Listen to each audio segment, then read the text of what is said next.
Detrás de cada producto que llega a tu mesa, de cada servicio que disfrutas y de cada experiencia con tu marca favorita, hay un proceso invisible de compras y abastecimiento que puede marcar la diferencia entre el éxito o el fracaso de una empresa.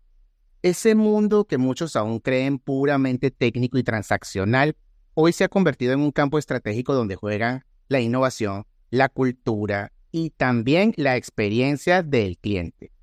Esto es Clientología y Negocios, el podcast donde servir es una estrategia con alma y donde exploramos cómo decisiones aparentemente internas transforman la percepción externa de un negocio.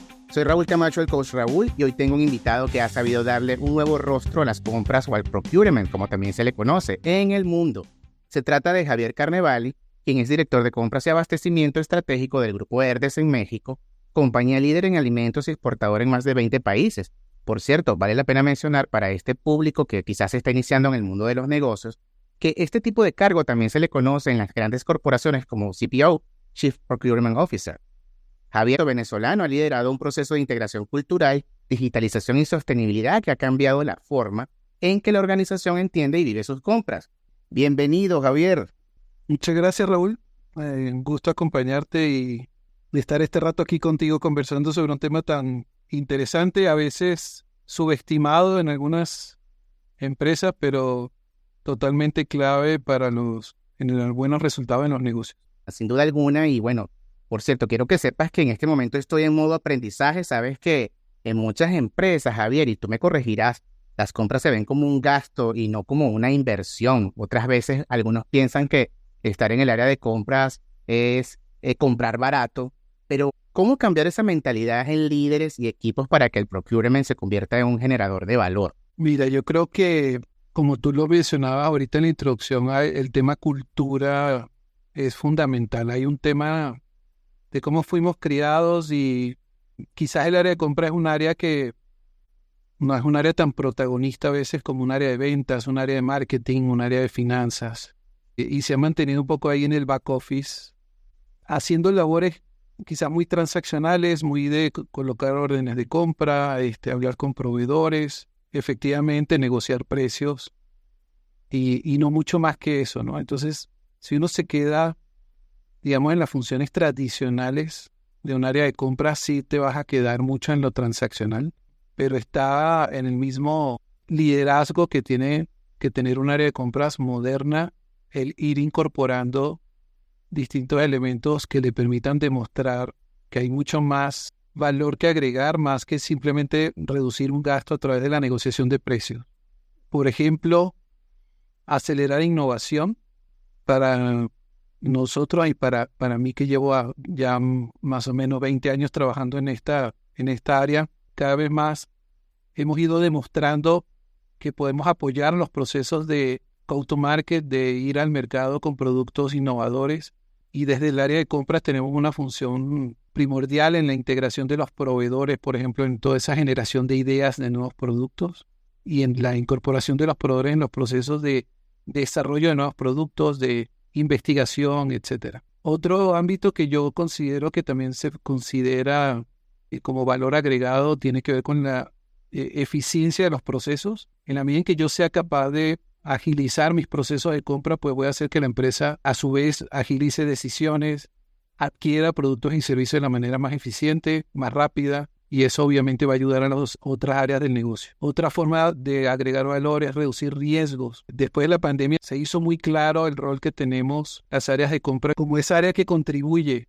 a que tengamos los productos y servicios, los ingredientes, los insumos para fabricar los productos que tenemos que fabricar y no falle esa cadena de suministro, de manera que podamos responder a estos retos que no siempre nos pone el entorno, ¿no?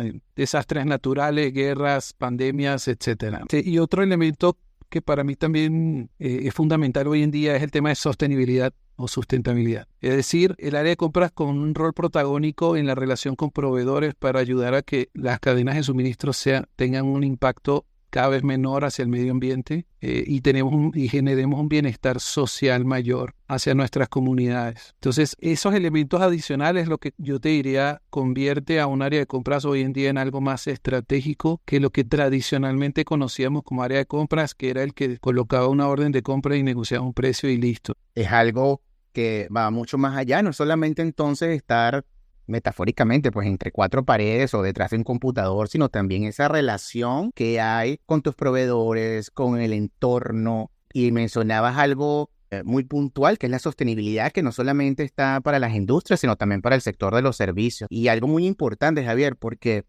allí y observando tus redes, he podido ver que has logrado unir equipos que tal vez antes trabajaban así, de manera aislada, a lo largo de estos 20 años que has mencionado de experiencia. Y hablas también de darle un valor más allá, pero uniendo culturas. Pero específicamente, por ejemplo, ¿qué tácticas has usado para integrar esos procesos que ya tú tienes en mente y que ese valor lo tienes intrínseco?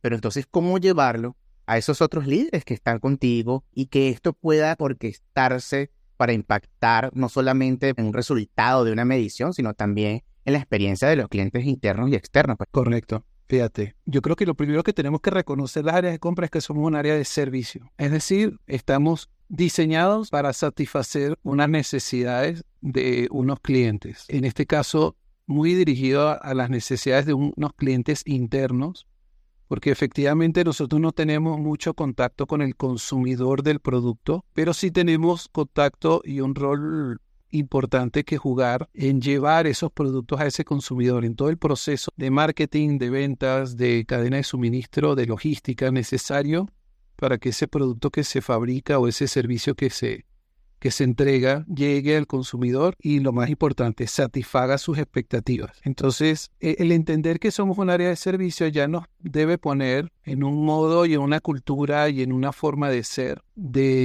que tiene ciertos atributos, por ejemplo, empatía. Es decir, ponerte en los zapatos del otro, entender las necesidades de tus usuarios. Nosotros en compra a esos clientes internos los tendemos a llamar usuarios. Son los que usan mi servicio. Entonces, esos usuarios tienen una necesidad que básicamente es una serie de insumos, de productos y servicios para poder hacer su trabajo. La fábrica nos va a pedir ingredientes, nos va a pedir empaques, nos va a pedir refacciones o repuestos, nos va a pedir maquinaria, nos va a pedir equipos, uniformes, nos va a pedir botas de seguridad, nos va a pedir muchas cosas que si no están ahí, ese trabajo no se va a poder hacer de la manera más eficiente. Entonces, marketing nos va a decir, oye, ayúdame a que los proveedores no me fallen y que cuando yo lance ese producto se pueda fabricar perfecto y llegue a los puntos de venta perfectos y el transporte no falle.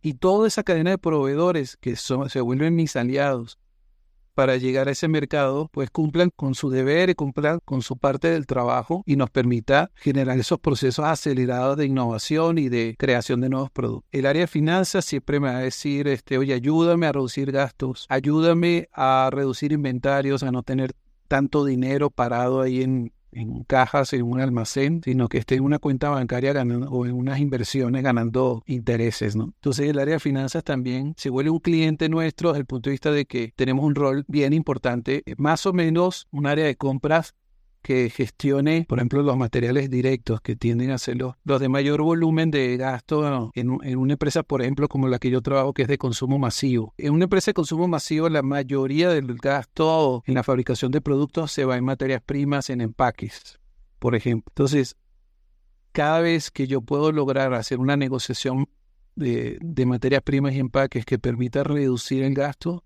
eso va a ser un impacto directo al estado financiero de la empresa y va a ser un punto adicional de margen de utilidad directo por haber hecho una buena gestión en ese aspecto, ¿no? Entonces, yo tengo mapeos, lo llamamos el mapa de stakeholders, que es básicamente enumerar todas esas distintas áreas con las que nosotros nos relacionamos para poder entregar este servicio y más o menos nos da unas 18 áreas diferentes. Estoy incluyendo cosas como gobierno, cosas como instituciones, asociaciones o instituciones, digamos, no gubernamentales. Estoy incluyendo, obviamente, a los clientes internos, los estoy separando en áreas, en marketing, trade marketing, ventas, finanzas, etc. Entonces, el hecho de que tú digas, tengo que relacionarme con 18 entidades diferentes, cada una con necesidades diferentes y específicas, y tengo que lograr satisfacer esas necesidades y ser empático desde el punto de vista de entenderlas, y no siempre significa que lo que yo digo es lo que se hace y lo que yo digo es la verdad, y tener ese sentido de humildad que te permita escuchar esas necesidades y entender que a veces no tienes 100% toda la razón, fundamental para que este trabajo fluya y pueda generar los resultados que la organización espera de uno, ¿no? Qué valioso eso que estás comentando. Y lo que menos se imagina la gente es que, por ejemplo, en un área como compras, hay todo un universo de experiencia abocados clientes internos, donde esa interacción de alguna manera no solamente optimiza la producción de una empresa, la rentabilidad de una empresa, sino que finalmente esa estructura permite que haya un resultado final que tal vez compra no tenga relación directa con un cliente o con un consumidor, pero toda esa trazabilidad finalmente es lo que percibe la gente con lo que llaman experiencia de marca. Y entonces allí hablabas por ejemplo, el área de finanzas, el área de marketing, y se convierten en avatares de clientes a los cuales hay que entender sus propias frustraciones, a entender sus miedos también y sus metas, para entonces lograr ese equilibrio entre lo que ellos esperan y lo que reciben, y entonces finalmente se dé una experiencia interna, pero justamente para que el resultado final sea un producto, en este caso, del consumo masivo. Y sé que muchas empresas lo están aplicando así. Tal vez quien nos esté escuchando dirá, wow, es interesante porque hasta la misma gente, fíjate tú viéndolo desde la perspectiva de alguien que esté en finanzas, desde allí también se pudiera hacer ese mismo ejercicio. O sea, yo como financiero, cómo es mi interacción y cómo yo estoy al servicio, que también lo comentaste en un principio, de las otras áreas, porque cada área de la empresa, tú me dirás qué opinas sobre eso, tiene un rol bien importante. Nadie es mejor que el otro, sino que conforman todo un sistema. Y esto es contrario a lo que dicen mucho en las redes sociales, que dicen, bueno, sin ventas no hay paraíso, o sin mi departamento no funciona esto. Pues resulta que todos en conjunto, como una orquesta, es que esto se hace que se logren buenos resultados, ¿no? Totalmente. Fíjate que efectivamente es un proceso de interacción bilateral, es decir, así como uno puede decir que el área de compra es un área de servicio, eso no significa que entonces tú haces lo que el otro dice y ya, ¿no? Sino que hay un ejercicio que tú tienes que liderar que es como de mutuo entendimiento. Porque también pasa que esas expectativas de esos usuarios, incluso de los proveedores, sino vamos no solamente a los clientes internos, sino también esos agentes externos, finalmente ellos pueden tener una expectativa de lo que esperan de uno, pero la verdad es que no siempre el proceso y las políticas están hechas para cumplir al 100% esas expectativas. Es decir, yo puedo tener un usuario que me pide una laptop y dice, por cierto, la quiero mañana. Y vamos a suponer que la negociación que tenemos tiene un tiempo de entrega de una semana. Entonces, podemos hacer el esfuerzo, podemos llamar al proveedor, pedirle una urgencia, etcétera, apoyo, y vamos a suponer que el proveedor nos la va a entregar en 48 horas y logramos hacer esa concesión y entonces buscando obviamente satisfacer esa expectativa del usuario. Y nos va a tocar acercarnos al usuario y negociar con él esa expectativa y decirle, mira, no, el nivel de servicio que esté establecido para esta laptop era una semana, me la pediste para mañana, lamentablemente eso no va a poder ser, te la voy a entregar en 48 horas, ya negociamos con el proveedor.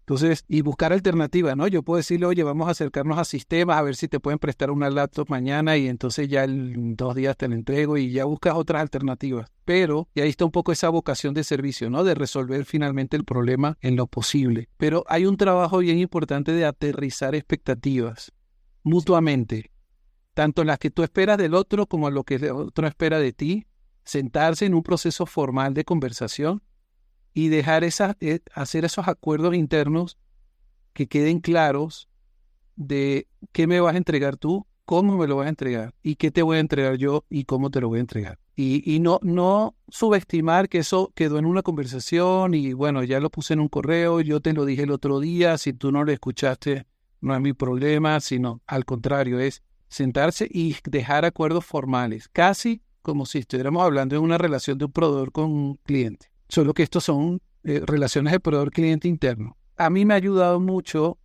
el ser formal en la creación de en aterrizar esas expectativas y no dejarlo al aire o asumir que el otro entendió lo que yo quería decir y nunca quedó por escrito. Yo veo que la digitalización y la innovación es parte de tu bandera y aparte de toda esta parte, digamos, humana, en especial porque veo que, por ejemplo, en el caso de implementación de un sistema de información robusto que ordene todo el proceso, desde elegir proveedores hasta pagar facturas, para hacer un sistema como más transparente, ¿no? Y eficiente. Pero entonces, ¿cómo has logrado que, por ejemplo, una herramienta como esa, que es ya más a nivel digital, no sea vista como un sistema impositivo, sino como una parte natural de la cultura, de esa cultura que tú mismo acabas de mencionar en los equipos? Yo creo que hoy en día es difícil hacer una separación entre lo que es un proceso y lo que es un sistema. Me refiero a que tú tomas todas las actividades que tú puedes hacer, ejecutar en un sistema. Vamos a poner, por ejemplo, un sistema de compras o los famosos ERPs, ¿no? Los Sí. Enterprise Resource Planning, que hay muchos por ahí de diversas marcas. Y tú ves todas las transacciones que de manera digital y automatizada, algunas automatizadas, otras tienes que cargar información, pero el sistema se encarga de muchas de esas tareas que antes eran manuales y ahora las haces de una manera mucho más eficiente. En el fondo es una contribución a darte tiempo libre para dedicarlo a las actividades de mayor, que agreguen más valor y que son más estratégicas. Es decir, yo prefiero tener una persona pensando en qué tiene que hacer en una relación con un proveedor para reducir el gasto, para hacer más eficiente el proceso de trabajo con ese proveedor, que tenerlo llenando un formato y enviando una orden de compra de forma manual y escribiendo un correo y haciendo un escaneo de un papel que tiene que ir anexo al correo, ¿no? Entonces, los sistemas, la verdad es que han venido a agilizar mucho y hacerse cargo de las transacciones para que nosotros nos podamos hacer cargo de las relaciones. Porque hoy en día el tiempo está compartido. Si tú tienes una empresa que tiene muchos procesos manuales, pues parte del tiempo va a estar haciendo tareas manuales y parte de su tiempo estará tratando de crear relaciones, conversando con proveedores, etcétera. Pero en la medida en que tú seas capaz de que esos sistemas se hagan más cargo de estas transacciones, pues te van a dar más tiempo de hacerte cargo a ti como humano de esas relaciones de negocio que finalmente son relaciones entre personas con las que tienes que tener estas conversaciones de expectativas, de resultados esperados, de cómo rediseñamos el proceso para hacerlo más eficiente, en vez de estar simplemente haciendo trabajo numérico ahí transaccional, ¿no? Entonces, para mí la tecnología ha sido una gran contribución para ahorrarme tiempo de las cosas que no agregan valor, para permitirme dedicar tiempo a lo que sí agrega valor. Y ahí es donde se convierte en parte fundamental del cumplimiento de la estrategia del área, porque a mí también me van a pedir mi jefe y los directores y los accionistas de esta empresa me van a decir, yo prefiero a Javier pensando en cómo mejorar la relación con un proveedor que llenando un formato en un sistema definitivamente. Entonces, es por el bien de la empresa, ni siquiera es algo que trasciende más allá de lo que yo pueda decir que es lo que le conviene al área de compras o lo que me conviene a mí como líder de esta área. Es lo que le conviene al negocio, por lo tanto, es lo que le conviene a sus inversionistas, ¿no? Me causa curiosidad algo cuando hablas de automatización. Ahí, ¿qué tanto es el auge del uso de inteligencia artificial como aliada para todo esto en compras, Javier? Mira, hoy en día ya hay bastante que ya se puede hacer con apoyo de inteligencia artificial. Nosotros nos lo estamos tomando con bastante cautela desde el punto de vista de no adoptar herramientas por adoptarlas, sino antes hacer un análisis de exactamente cómo esa herramienta me va a ayudar a resolver o agilizar un proceso, o a resolver una tarea, o a automatizar algún proceso que antes era manual. Pero entender muy bien cómo esa tecnología me va a resolver ese problema y qué cosas voy a tener que cambiar en mis procesos, incluso en la capacitación de las personas. Y entonces, ¿sabes? Es un proceso de transformación que no puedes hacerlo solamente en un ámbito. No puedes decir, voy a cambiar la tecnología y ya todo el mundo va a ser feliz y va a ser más rápido todo. Podrías generar más bien problemas, porque el grado de madurez de una empresa en sus procesos, en la gente y en la tecnología lo tienes que ir llevando como de la mano.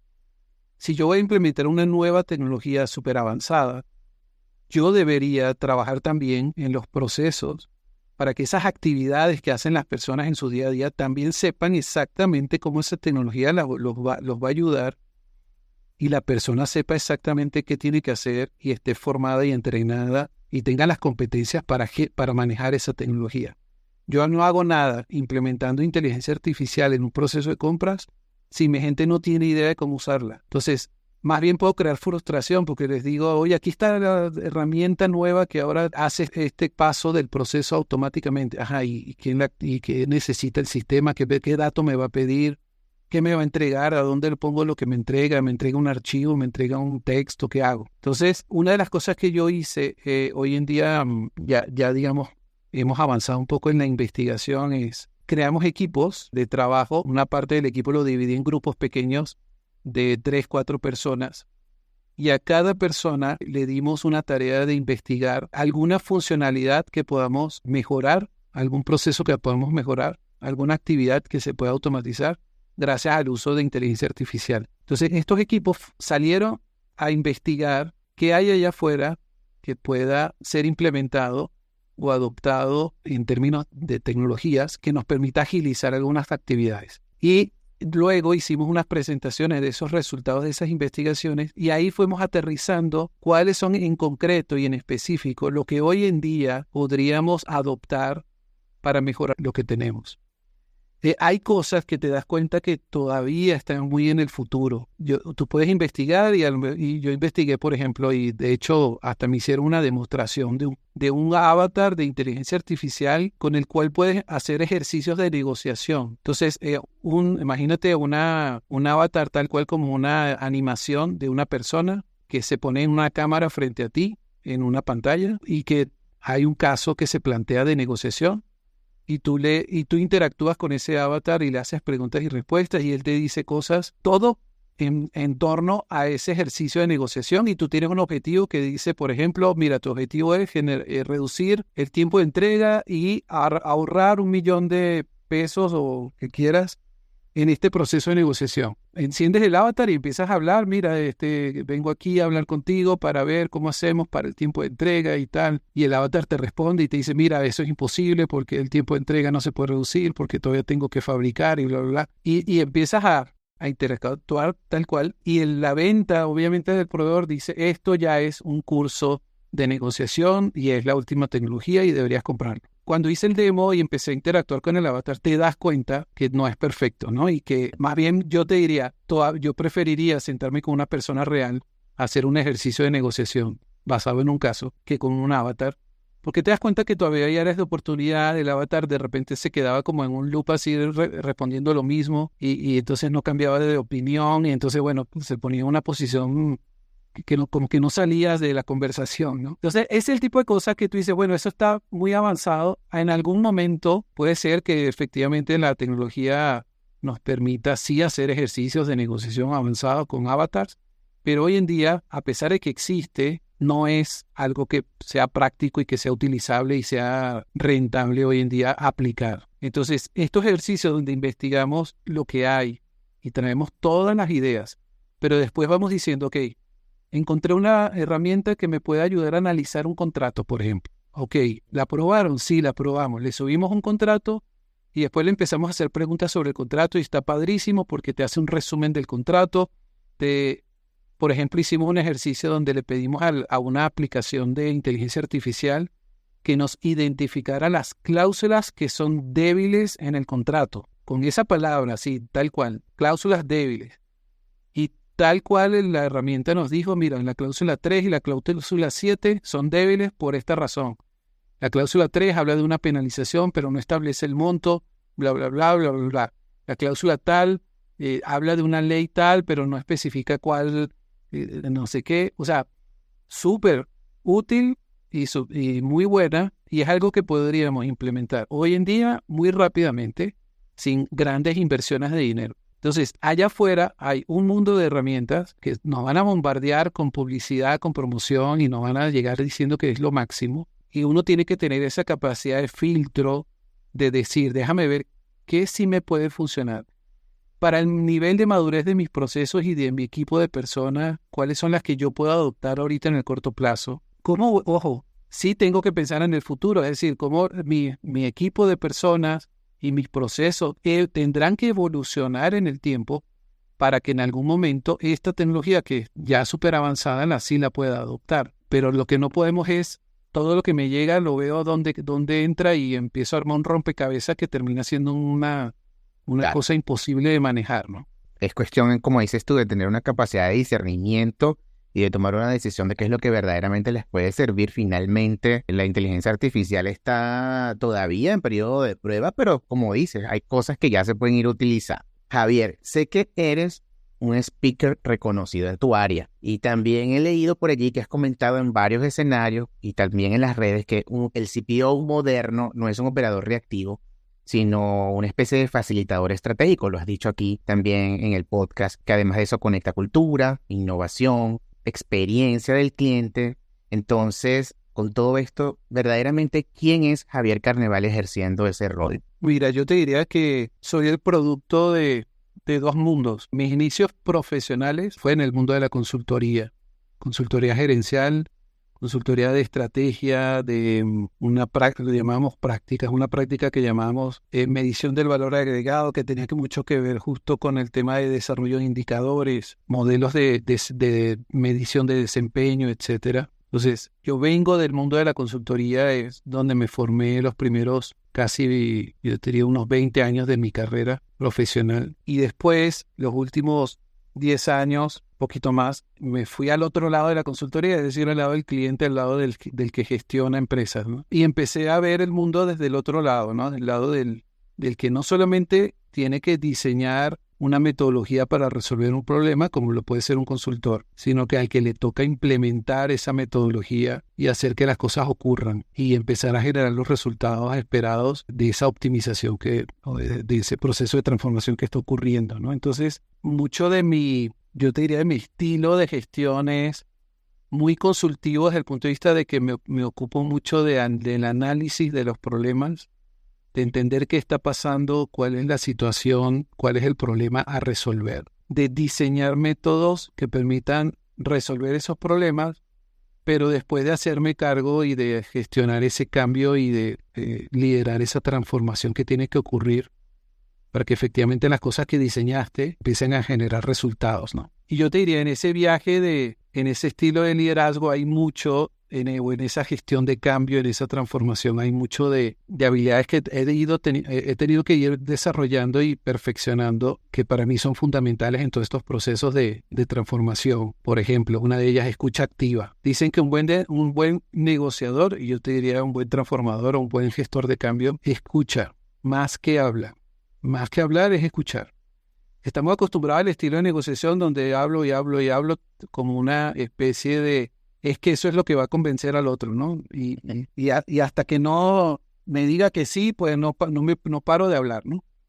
Y la realidad es que cuando estás en estos roles, que estás en una constante negociación, no solamente con proveedores, sino con estos clientes internos también, te das cuenta de la importancia de escuchar, porque en la escucha está la identificación de los verdaderos intereses. Yo digo de esa área, pero al final es con personas realmente con quien terminas negociando, ¿no? Aunque representen empresas y representen áreas, finalmente estás negociando con otra persona, ¿no? Muchas veces en las negociaciones lo primero que te dicen no es realmente lo que quieren. Se vuelve así como un proceso de descubrimiento que tienes que ir logrando, ¿no? Otras habilidades que yo considero importantes, por ejemplo, es la comunicación, obviamente, tener claras tus ideas, tener esa capacidad de influir en otros sin que se malinterprete como una manipulación, más bien es cómo logro que la otra persona haga lo que yo espero por voluntad propia, no porque yo se lo diga o ni lo obligue, ni porque yo soy su jefe, sino que por voluntad propia hace lo que yo quiero que haga. Y lograr eso pues lleva también a ejercicios de influencia, de persuasión, de entender como tú dices, ¿no? Entrar con la suya para salirme con la mía, ¿no? Tal cual. Sí, así es. Eso es por dónde entro para que al final termine haciendo lo que yo espero, lo que yo quiero, pero que lo haga por su propio interés, no porque haya una fuerza externa que lo obligue, ¿no? Entonces te diría que soy un como tú lo dijiste, soy un facilitador en ese aspecto de cuando estamos en estos roles de liderazgo en las empresas, nos volvemos estos facilitadores de problemas, ¿no? Y a veces somos interconectores, o sea, oye, a esta persona tiene que hablar con esta para que lleguen a un acuerdo, y no es ponernos en el medio a resolver el problema, sino es enseñarles a ellos a resolver sus problemas, teniendo estas conversaciones difíciles, enseñándoles a profundizar en los intereses, etcétera. Y cada vez somos menos técnicos. Para eso tenemos equipos que sí pueden estar focalizados más en lo técnico, pero nuestro rol en estas posiciones más de dirección y eso se vuelve muchísimo. Yo te puedo decir fácilmente, el 70% de mi tiempo está en gestión de gente y en facilitar cosas, más que yo ejecutar las cosas o yo ponerme a resolver los problemas. Es enseñarles a otros a resolverlos, darles herramientas y basado en la experiencia, en decirles qué cosas le funcionan a uno, qué cosas no le han funcionado a uno para que no cometan esos errores otra vez. Un poco cuidarlos en ese camino y vigilarlos en ese camino de aprendizaje donde seguramente van a cometer errores y lo más importante es que sepan aprender de ellos y vayan corrigiendo ese camino, ¿no? Qué buena clase magistral has dado acá. Aparte de eso, puedo concluir que el área de compra, sea cual sea el tamaño de la empresa, que lo que acabas de decir, yo lo llevo y pienso que puede aplicarse a una empresa gigante como una empresa que está comenzando. Y esto, a la vez, según lo que tú acabas de decir aquí magistralmente, le abre la puerta de entrada a la innovación a la organización. Probablemente nos esté escuchando alguien que acaba de asumir el rol de jefe de compras de alguna empresa en Latinoamérica o del mundo y tal vez se estará preguntando, bueno, ¿qué puedo hacer? Aquí Javier ha dado muchos tips, cómo pudiéramos resumir para ya ir finalizando esta gran conversación a esa persona que está escuchando y que está comenzando. ¿Cuáles serían esos 3 bullets que le podemos dar? Y con esto cerramos este capítulo súper poderoso que tenemos con Javier Carnevali. Asumamos que es una persona que está asumiendo un nuevo liderazgo, un puesto donde le toca liderar un equipo de personas, en este caso en el área de compras. Yo te diría, algo fundamental, creo que cualquier líder de cualquier área en cualquier negocio debe hacer es, primero entender para dónde vamos. O sea, la empresa, hacia dónde ha decidido dirigirse. Porque eso inmediatamente nos pone ya el reto de alinearnos a esa dirección. Nos da muchas pistas de cuáles son esas cosas que la empresa va a esperar de nosotros, cómo espera esa empresa que contribuyamos al logro de esos objetivos, de esas metas, y el logro de ese propósito, esa visión, misión, como lo quieras llamar, pero uno es ubicarse hacia dónde vamos. Segundo, tener esta apertura, digamos, mental o esta cultura de que el área de compras ya no es un área pasiva, reactiva, que está esperando que le digan qué necesitan para salir a comprarlo, sino que es proactiva, es decir, propone ideas, propone soluciones, se relaciona con proveedores y trae ideas también de los proveedores. Hay que evitar ser como presuntuosos desde el punto de vista que yo tengo que tener la respuesta, ¿no? A veces no tenemos las respuestas y nos tenemos que voltear al mercado de proveedores a buscar esas respuestas. Yo te diré, prácticamente en todos los casos siempre la consigues, porque siempre vaya afuera hay un experto en lo que tú necesitas. Entonces, tener también esa humildad de aceptar que no tenemos todas las respuestas, pero sí sabemos buscar esas respuestas donde estén.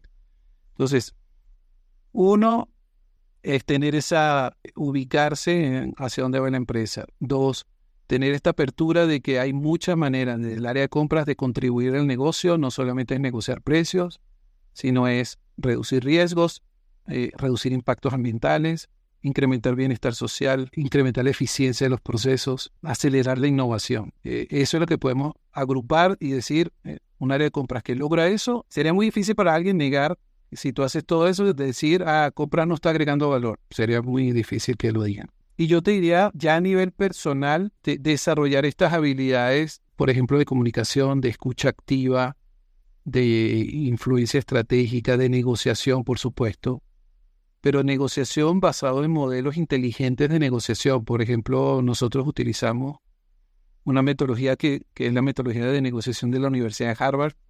Es la metodología con la que nos formamos en el área y es la que aplicamos. Y es una metodología que justo se ocupa no tanto de decir lo que va a hacer comprar es regatear un precio y si tú me dices 10, yo te digo 5 y terminamos en 8. Eso es un ejercicio absurdo de negociación. Más bien es, déjame profundizar en las necesidades del otro, de la contraparte, para entender sus verdaderos intereses. Y ahí la clave es también comunicarle los míos para que lleguemos a un mutuo acuerdo, que es lo que comúnmente se llama como una negociación ganar-ganar.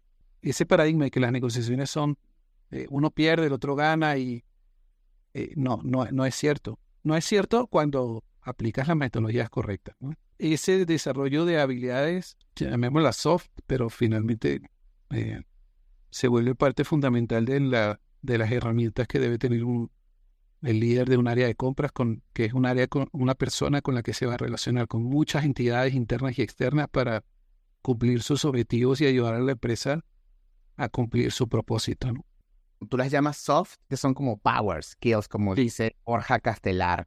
Y definitivamente hoy confirmamos en este episodio, señoras y señores, que la gestión de compras y abastecimiento puede ser mucho más que una función operativa. Vimos cómo puede convertirse en una fuente de innovación, cultura y sobre todo de mejor experiencia para el cliente, definitivamente.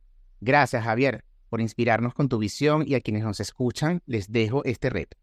¿Estás viendo tu área como un simple centro de costo o como un verdadero motor de rentabilidad con propósito para la empresa?